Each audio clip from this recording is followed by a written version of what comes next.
I'm here. The garbage truck's outside. I'm giving it a second.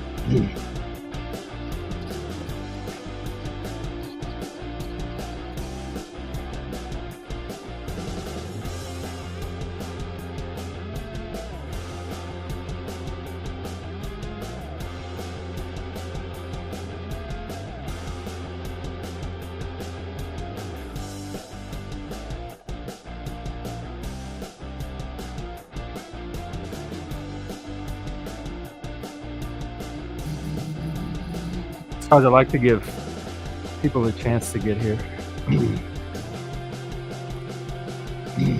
We are having a conversation on a Discord server on cops, systemic racism, that kind of stuff, use of force.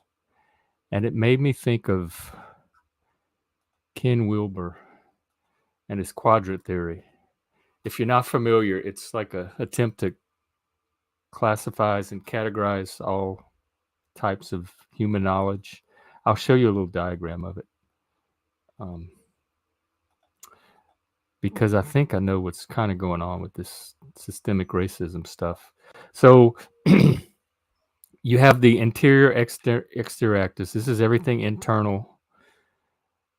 And this is everything external. And then you have the individual and collective. So internal individual, your thoughts, beliefs, values, etc. I don't like the way they phrase the exterior individual. This is more like objective reality, your body, the physical universe, etc. This is intersubjective, interpersonal, where the individual meets the other individual. So this is I, it, we, and then this is it's. It's the exterior collective. It's social systems, etc. Racism, I've always said this, is an individual act.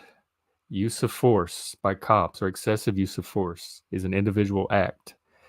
It originates within an individual human. Not every human is racist or does racist acts. Not every cop uses excessive force. Individual cops, for whatever reason, internal to their own psychology, commit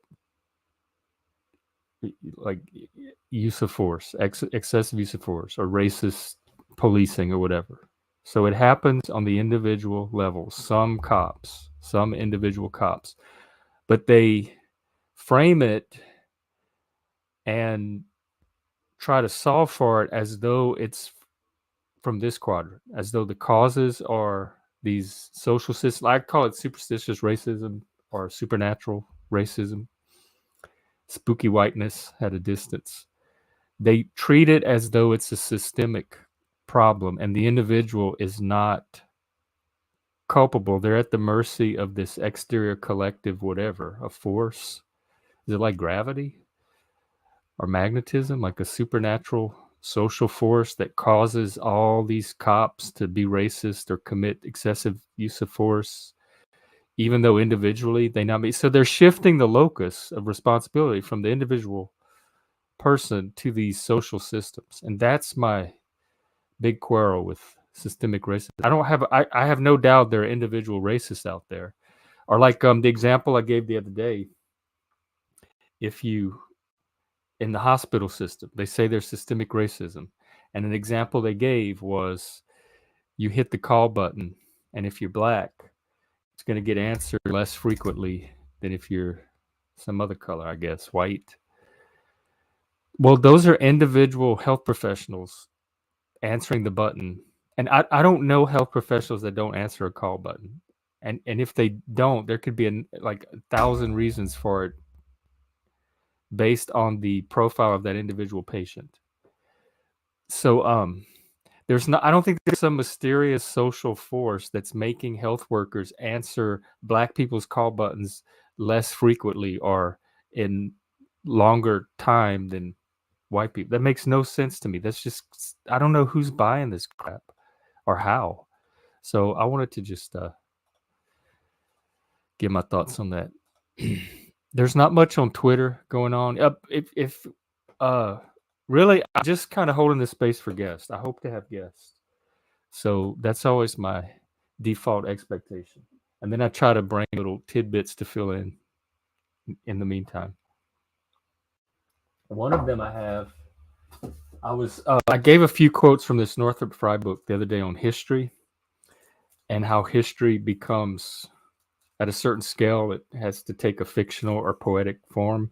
And in the same essay, I want to give a few more lines from it on how science and theory and philosophy also takes a poetic form at the same.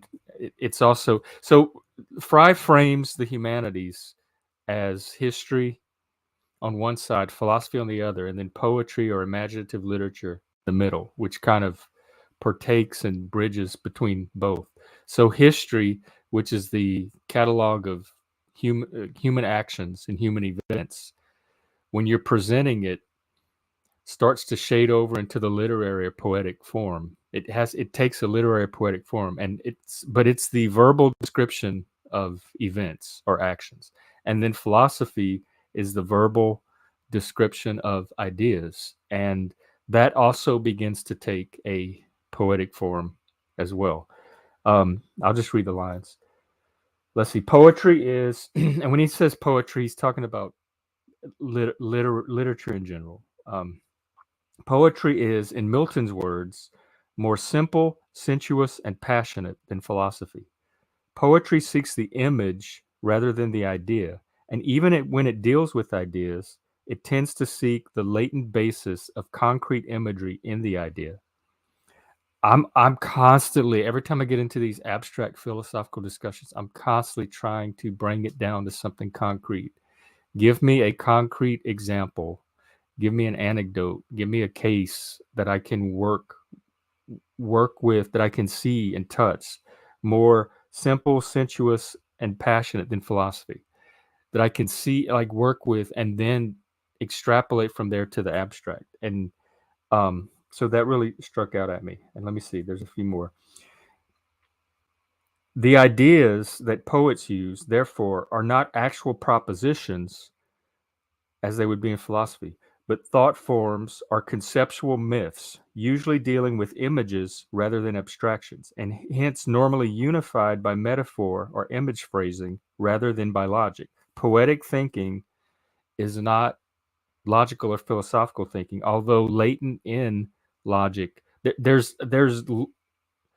logic is not imageless. There's loads of imagery in scientific, logical, rational, philosophical thinking.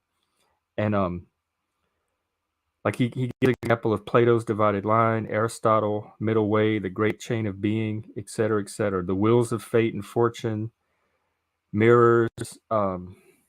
There's mechanistic metaphors from the 17th, 18th century. There's organic metaphors from the 18th, 19th centuries, evolutionary metaphors. Let's see, just as we are initially aware of an opposition between the historical and the mythical, so we are initially aware of an opposition between the scientific and the systematic. Hang on, do I need to read this whole paragraph? No. The next step brings us to poetic mythology, the concrete, sensational, figurative, anthropomorphic basis out of which the informing concepts of discursive thought come. So he has philosophy rooted in poetry, and he has history becoming poetry as it expresses and presents itself. And historically, philosophy antedated poetry. You had Homer, you had the Greek lyric poets, you had the Hebrew literature of the Old Testament, you had the Greek drama, and philosophy developed after that, after these other forms of expression. And it several factors went into it, one of which was the development of writing. And so what we think of as logical or scientific thinking, I talked about that book the other day, The Discovery of the Mind. It shows the entire process. It traces it from Homer to the philosophers and then on to Virgil. Philosophical, scientific, logical thinking is a specific form of thinking or expression that rose out of the artistic forms of expression, or in Fry's case, the poetic. So that just all caught my eye because it was related to some of the things that we end up talking about on here. So I wanted to share that. I don't have any guests yet. So let me check YouTube. Machine Lies is streaming this weekend, Saturday. Jim Bob's live now.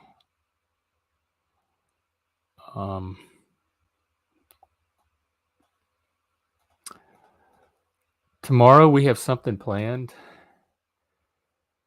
I don't really want to explicitly say it on here. You know, we do movie nights every Tuesday and Fridays. The movie this Friday is going to be a very special movie. It's one that I wanted to see for a little while now. But I don't really want to say what it is. It's a recent movie.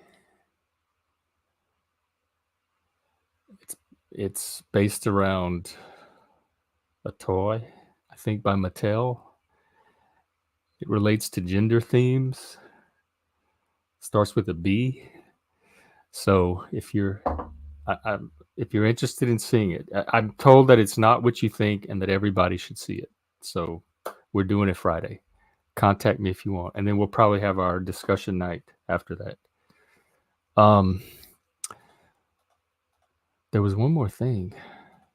I'll glance at Twitter, but there wasn't much on it this morning. I quit streaming to Twitter and Facebook because nobody was ever using it. It wasn't getting any viewers. So I'm just going to focus on YouTube streaming for now. And really, this is because, believe it or not, I really do get tired of the sound of my own voice, especially being a voice cell. So I really do intend this to be a space where other people can come on and share their ideas or have conversations, etc., more than me talking. Dolbez, who's kind of a regular here, has his own podcast, and they put out their first episode today. Their YouTube channel is called Microscopic Problems. So you can check out it's Norwegian, and it's a live podcast. They do it in a studio where everybody's in the same room together. This one's called Are You Smart or French? And I am both. They have smart French people. They have smart Cajun people. Okay, let me check YouTube history. I'm still like sketchy on which videos I can actually show, like which clips. Otherwise, we'd be showing all kind of stuff. Rowan, who's another streamer, Rowan, ROENN 1357 on YouTube, is going to be live later. Live streaming the Sam Cedar show.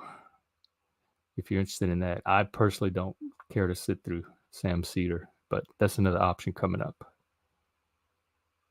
P.F. Young's going to be doing his morning show on Saturday, 10:30 Central. I won't be there for that one. I have something this week to do. Damn, there's all these music videos I want to play, but I wouldn't dare risk it.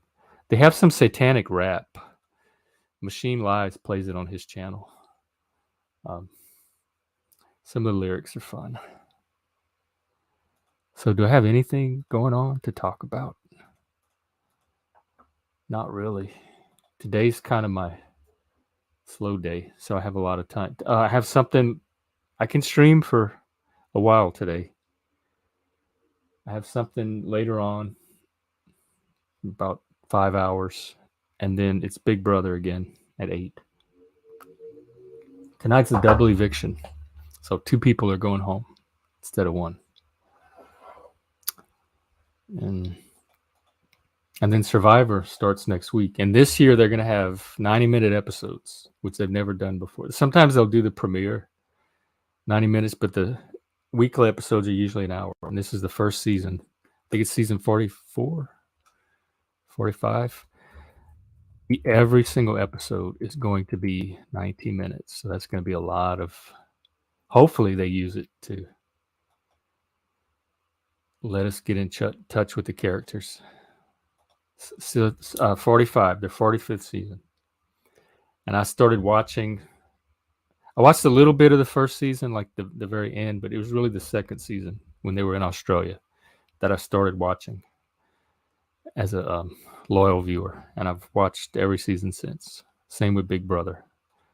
I did skip a few seasons of Big Brother. Anyway, that's reality TV. Damn, y'all are gonna make me carry my own show. I see. Oh, I did. Bible stuff. Maybe I can get away with playing a few. I'm gonna risk it. You know, what's a podcast if I'm not willing to take risk? Let me see if I can find the clips I want to play.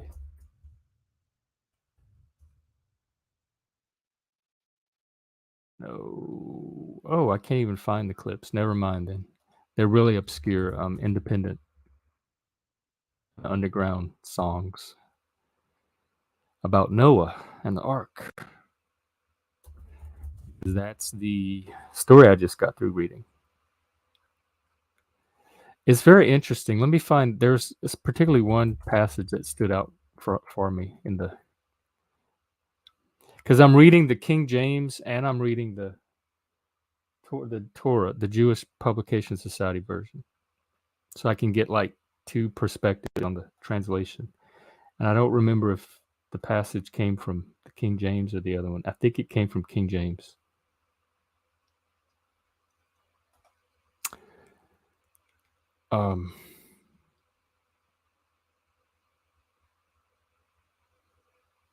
But yeah, God is ready to do some killing. He's so irritated with mankind that he is ready to kill every living thing on the earth. Every living thing, the plants. I assume not the fish, huh? Did they die in the flood? Every chapter 7 verse 23, every living substance was destroyed that was on the face of the ground. Oh, the face of the ground. So nothing in the water, but all the plants, man, the cows, the animals, what he calls creeping things, the birds, leveled, destroyed, gone. And there's a lot of parallels in the Noah story with the Eden story. It's like recapitulating some of the themes of Eden, but kind of on a like Eden was kind of a generic archetypal story, and Noah gets a little more individualized. And like Noah becomes a tiller of the soil, which Cain was, and then he plants a vineyard and he drinks of the wine, which is a parallel to eating of the fruit. And they say he's the first alcoholic in the Bible. And he is like being saved from the flood is like a fresh start where he's like the new Adam that's now going to go out and populate the earth. So he has to, all the animals have to get going again. And so in that sense, he's kind of like, when they exiled him from the garden and they had to live their human life, Noah he leaves the ark and he has to resume that human life. So there's a lot of parallels and analogies and echoes of the Eden story, which is not surprising because the J writer is one of the strands of the Noah story. And then they have this really weird incident with Noah and his sons. And they're not explicit about it. And the scholars are seeing all these interpretations in it that I don't know how they're seeing, because you only have about a line to work with and a few words.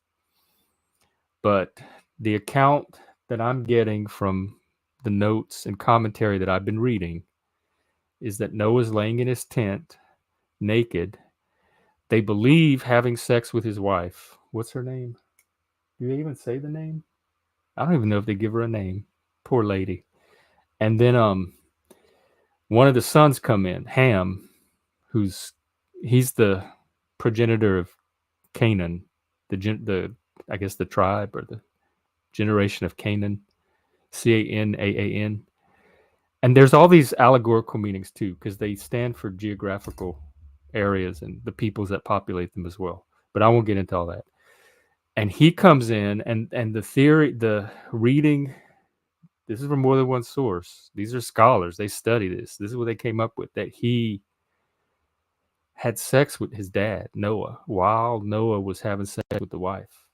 So he took his dad from behind, like in a gay way, while Noah was taking his wife in a straight way, I guess. And then the two other sons, then this is what he did. After he did that, he leaves the tent because they all lived in tents.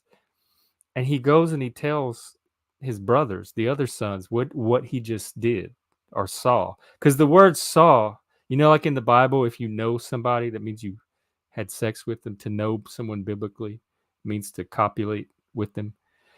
They say that the Hebrew word for saw or see is the same type of metaphor. So when he saw Noah in his nakedness, that doesn't mean he just stand there and visually looked at him.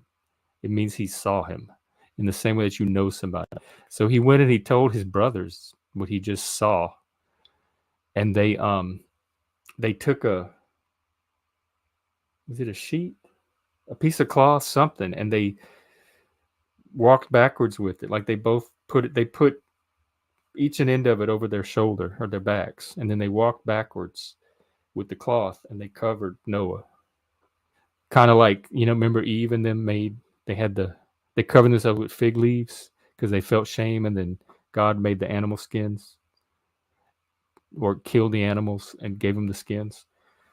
And then they got rewarded. So Shem was the oldest son, I think, and he got rewarded with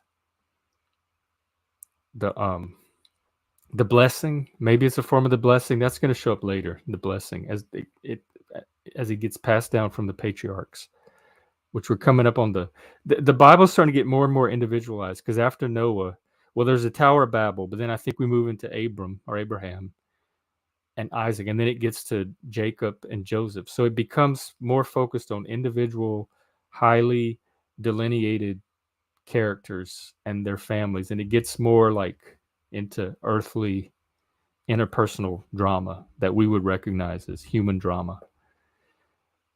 So Shem gets rewarded as like the favored one, and the other son gets like some kind of blessing himself, and Ham or Canaan gets cursed to be the slave and the servant of the other two brothers. And that kind of parallels God's cursing of Adam and Eve too. There's a lot of echoes, verbal echoes in the Bible, and there's a lot of linguistic puns and reverberations in the words themselves if you know the Hebrew. So I wish I did, because it seems like a fascinating document, like work of art. But I don't know enough to get all the Hebrew subtleties, so I rely on the notes. Oh, my banner. Maybe that's why people are not coming on. They don't see the little banner saying click the pin link in the comments to join the call. So there you go. It should be pinned. If it's not, let me know, but I think I pinned it earlier. I really wish we could play music or TV shows.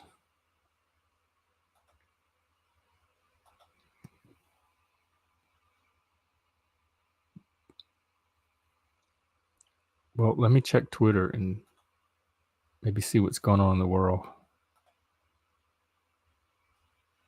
This is a good thing, right? That there's not much going on. Because usually, like, it's how society's falling apart and everything's collapsing. But now it seems like a slow day.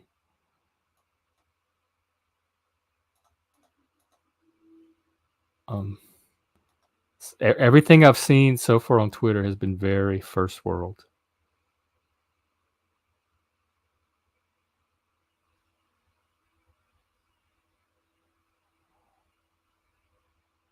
Wow, Southern Baptists lost nearly 500,000 members last year. They do say Christianity is declining. And social justice ideology seems to be increasing, although I hope we hit a turning point where it's starting to level off. So if we think of religion as a search for meaning, whether it's true or not, people are finding their meaning from other sources other than religion and the church. I find my meaning in more or less 4 places. If you don't count stuff like the outdoors, which I find a sort of spirituality in, but I find it in, and they're all human sources. They're people themselves, conversation, interaction, community, connection, books, authors engaging with other humans through their works, movies, TV, video, whatever that medium, and music. So all of the art in Greek, it would be the muses in ancient Greek. Poetry, drama, history. Let's see who are the 7 muses.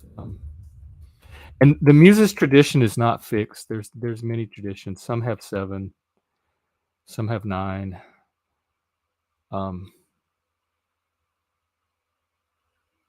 But the traditional muses, well, epic, they divide like entertainment, I guess, or the humanities, literature, into, they have epic poetry, which now I guess takes the place of, like, television and movies takes the place of that. You have your dramatic epics and your long form storytelling, and like on Netflix and all the serialized dramas. Tragedy gets its own muse. Comedy and pastoral poetry they throw together.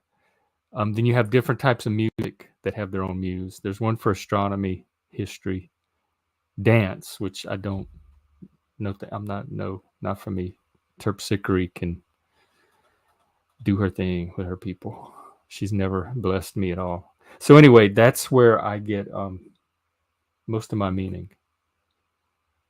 And Satanism is just a strand of that. It's just a way of taking some of this art and literature and finding this kind of thematic thread that runs to it, that relates to some of the values around my Satanism that the figure of Satan represents for me. But you could do it with Christ or any other archetype too. So the whole point of this was religion declining because people are not finding, for whatever reason, that's not where they're finding their meaning anymore. And for some reason, things like systemic racism, gendered souls, patriarchy, oppression is resonating more with people. It's giving them more of a sense of meaning and reality than maybe, I guess, religion is. But to me, that's just as superstitious as some of the stuff from religion. One thing I think religion offers, 2 things. I think it offers a set of higher values that you can live by, besides just your animal nature, which I don't know if the woke does. Although they think like justice is one of those higher values. It's just such a perverted form of justice. And then the other thing religion offers is a community. I told you about my atheist friend that joined a church. He's still atheist, but he gets a sense of community there that he can't find anywhere else. So religion is such an enduring feature of humanity. I would not be in any kind of haste to throw it out or get rid of it anytime soon.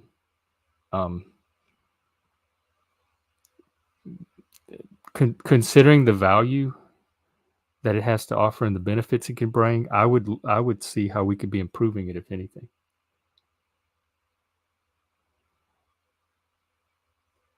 But it also has to be voluntary and organic. You can't impose it on anyone. I think Andrew Wilson himself even says this, and he's a Christian nationalist, or his version of it.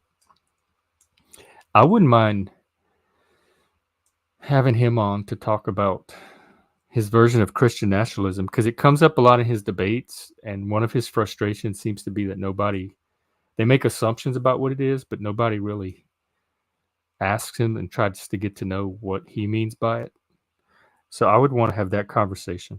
Not necessarily that debate, but with him, it's kind of hard because that's his default mode. But I would be willing to explore what Christian nationalism means to him, because some the little parts I have heard him describe of it, it's not anything that I have this strong opposition to. We, at least in America, maybe the Western world, we're a very diverse, pluralistic set of people, and we have to figure out how to live together. And we used to have some kind of like national unifying myth. That's why I'm really supportive of a sense of nationalism, not in the like extreme ethnic way that you might hear about in some sectors, but just the sense of we need something that holds us together as a country. We need a myth of concern, or a myth of cohesion, or something, that a story we can all relate to, that ties us together as a people despite our diversity. And that tweet I posted from yesterday said that World War II and the aftermath provided the Western world that myth for a while. But I think that's starting to unravel and fray. Some intentionally, some I think just out of naive idealism. And kind of just first world not knowing, like first world complacency of just not knowing how good people have it here in America. I mean, I'm pretty poor. I guess I'm poor. I'm lower class, whatever. I'm not wealthy by any means. I'm like scraping by, and I still live a bit better than probably most people on the planet. I remember growing up, because Cajuns, we grew up poor too. Cajuns are poor until they make it big somehow. But she would always tell us how blessed we were, like how just the simplest little things, like the fact that we could go to the grocery store and have all this food, and how blessed we were, or picking a fresh tomato out of the garden and being able to eat it, and how blessed we were. So I grew up with this sense of like really appreciating the life for what it is and the simple things in life. And Cajuns have that, it's quality called joie de vivre, love of life anyway. That's kind of one of the traits they're known for and that gets associated with them. So we do take pleasure and delight in just the sensuous life around us just for its own sake.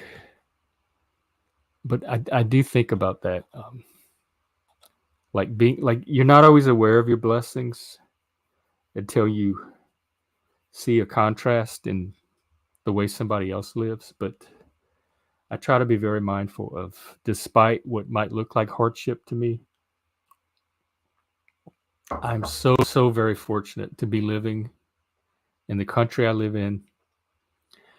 I very much am attached to my generation and the time I grew up in. It's in my screen name. I feel like I won the life lottery just to be able to have this experience that I've had as long as I've had it.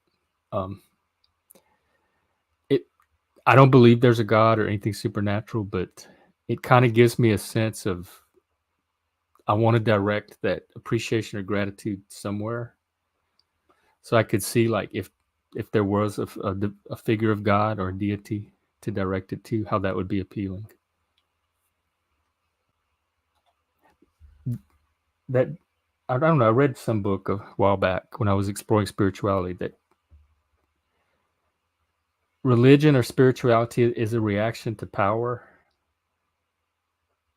and maybe awe or fear could be part of that reaction. Maybe not a necessary part, but often is a part of that reaction. But I'm thinking gratitude as well, like just overwhelming gratitude and sense of fortune could also be involved in that feeling, or the beginning of some sense of spirituality.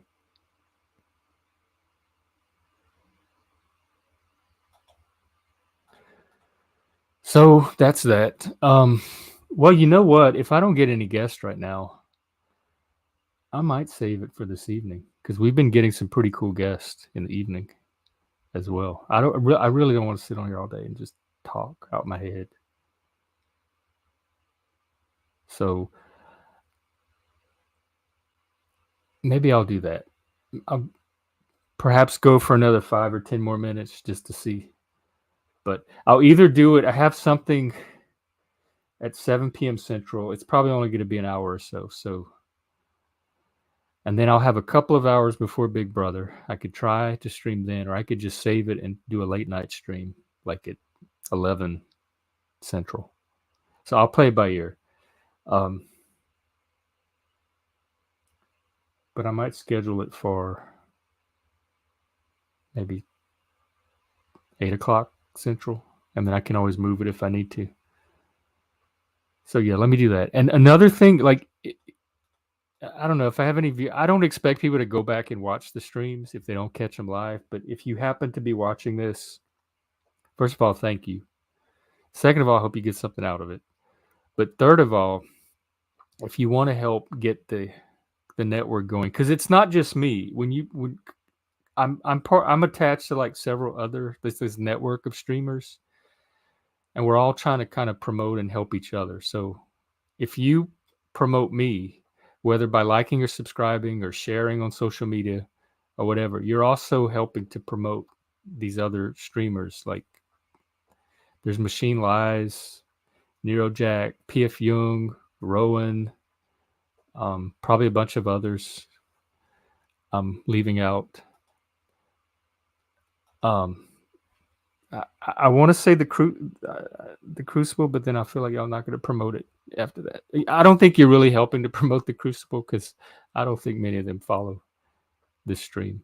But anyway, I just want to make the point that there's like a larger streamer ecosystem, and if you help any one of us, it helps the whole ecosystem grow and become more robust. So, where I was going with all of this in the first place was trying to find places to promote the stream, and not necessarily promote me, but promote the stream as an opportunity or a platform for other people to come and have the conversations that they want to be having. And so I put it on Twitter. I put it on Facebook. Sometimes there's several Discords that I put it in. YouTube has its own algorithm that it supposedly gets fed into.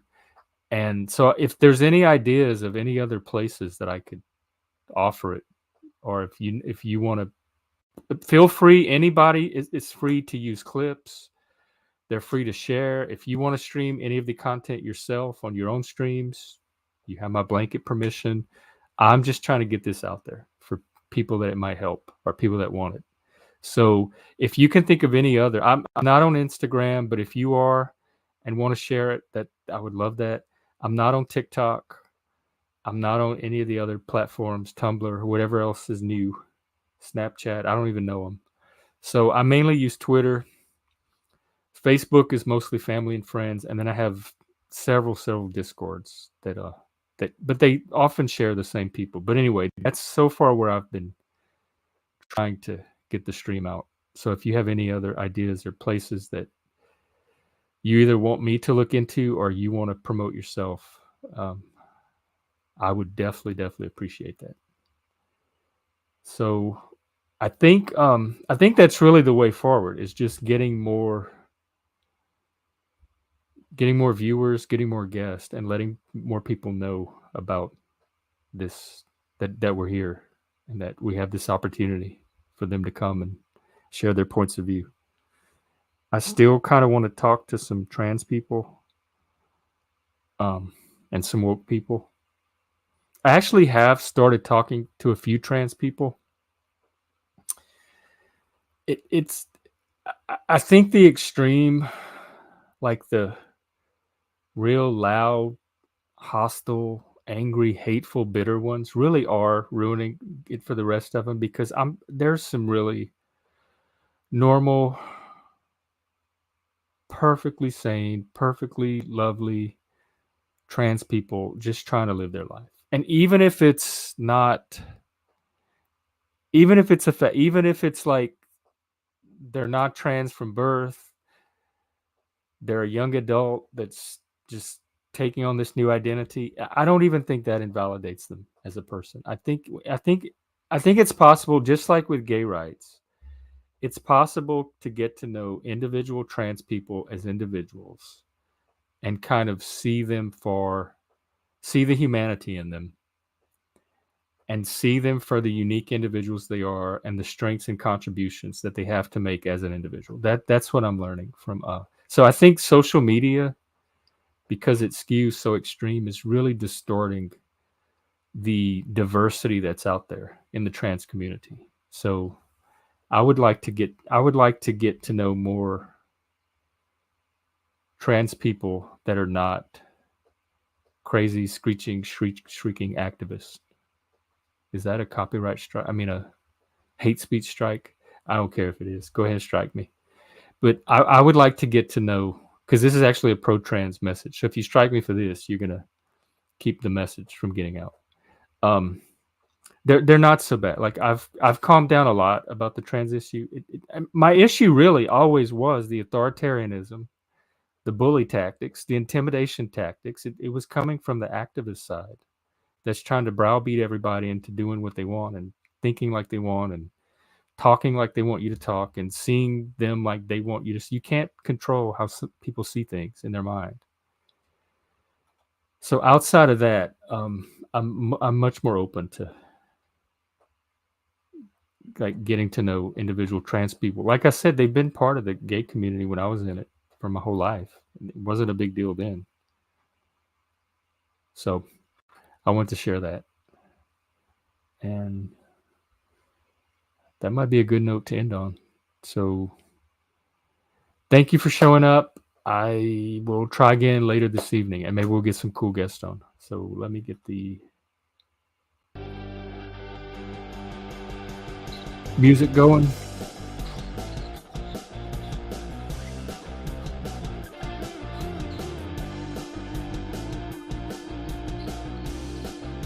Okay. See. Oh, wait, I got a comment.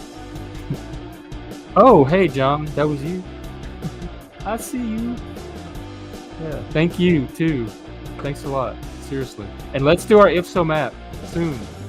That would be a cool thing to get going.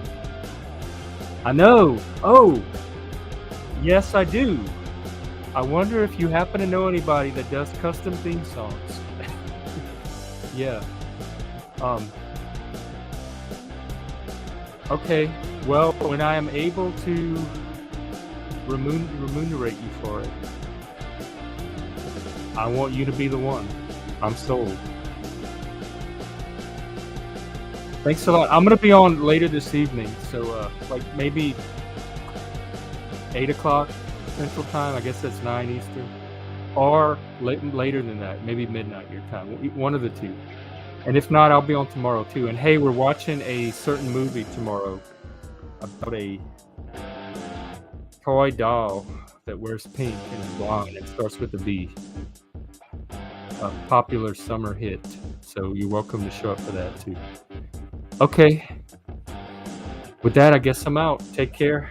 I got a session all evening, so glad I caught today's stream. Yeah, I wish we had more guests. That was my goal, but nobody showed up to talk today, so I'm just gonna try to different time slots and see who I get when.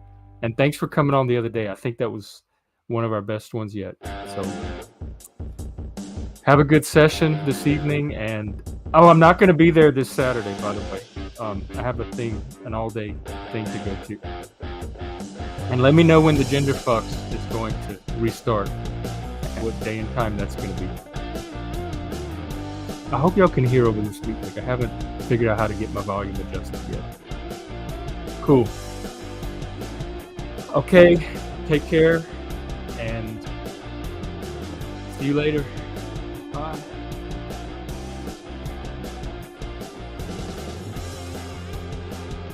Oh, the levels are good. Good. I trust your judgment on that more than anybody. Thanks. Unless you want to come on, I don't have to end it. We could do if so.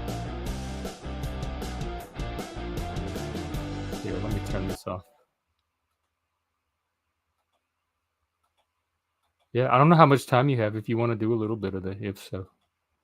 Otherwise, I'm okay with bumping it to later this evening.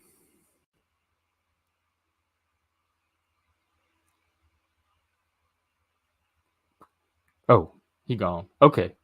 We'll do it another time. All right. Take care. See you later. Thanks. Bye.